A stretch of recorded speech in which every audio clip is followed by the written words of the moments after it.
We have an Eloy Jimenez update plus some bold predictions. Let's talk about it next on Fantasy Baseball Today in 5.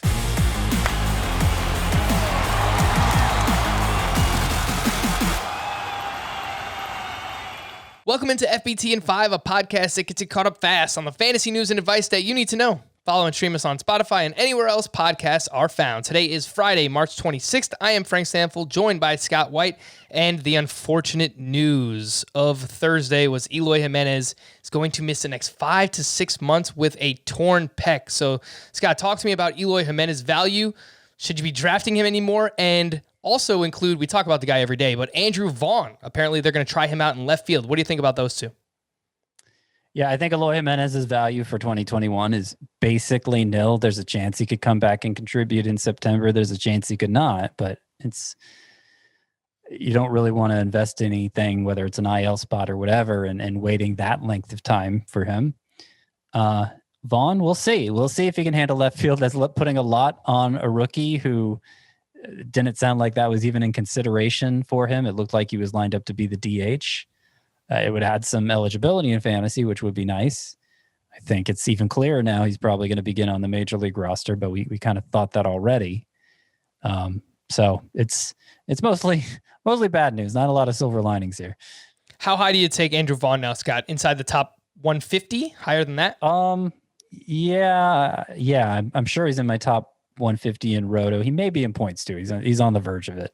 All right, we got some bold predictions, so let's just fire as many of these off as we can in the next 3 or 4 minutes here, Scott. And I will start off with CJ Cron. Now with the Colorado Rockies, looks like he will be their starting first baseman. He hits 35 home runs and finishes as a top 10 first baseman in fantasy baseball this season. Back to you. All right. I have Nick Castellanos, returning second round value. Member of the Cincinnati Reds. By the way, these bold predictions are meant to kind of strain credulity, just to be clear. This is not what I think is going to happen. This is directionally what I think could happen. The very tippy top extreme of it. Okay, go ahead.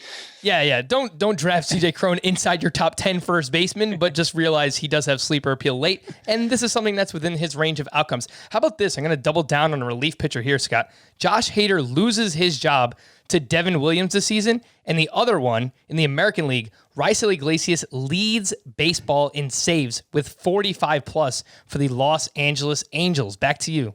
My gosh, you're a wild man.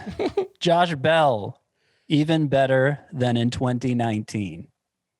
Oof, yeah. Big bounce back coming. Big bounce back and beyond. Josh Bell back in 2019, he hit 277 with 37 home runs, 94 runs scored, and 116 RBI for the Pittsburgh Pirates at the time. Again, now Josh Bell is with the Washington Nationals. Tim Anderson, my man, perhaps the one player that I have riding the most on this fantasy baseball season. He goes 25-25. That's 25 homers and 25 steals and wins the American League MVP. Back to you, Scott.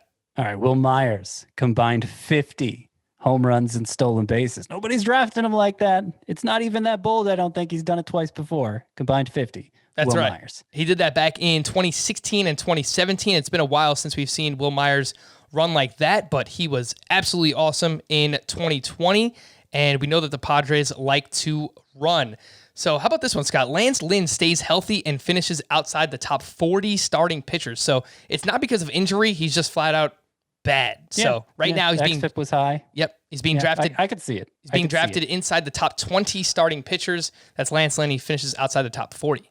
But can you see this? Tyler Mahle, the best pitcher for the Cincinnati Reds this year. Not because anything goes badly for Luis Castillo. Maybe something does for Sonny Gray, but not Castillo's fine. Tyler Mahle's just better. And I am with you on Tyler Mahle. He kind of broke out last year, a 3.59 ERA, 1.15 whip, 60 strikeouts across 47 and 2/3 innings pitched, but he's not being drafted like he broke out. He's still going outside the top 180 picks. Scott, give us one more and then we'll wrap up here. Oh, gosh. Ke'Bryan Hayes. Your boy. No, I love Ke'Bryan Hayes. Not only wins NL Rookie of the Year, top 5 MVP finish. Oof, like it. Ke'Bryan Hayes. Spicy. the rookie for the Pittsburgh Pirates. For more extensive fantasy baseball coverage, listen to the Fantasy Baseball Today podcast on Spotify, Apple Podcasts, Stitcher, your smart speakers, or anywhere else podcasts are found. And thanks for listening to Fantasy Baseball Today in 5. This is your audio outlet for fantasy news and advice in just 5 minutes. If you enjoyed the pod, please leave a 5-star review on Apple. We'll be back again on Monday morning. Bye-bye.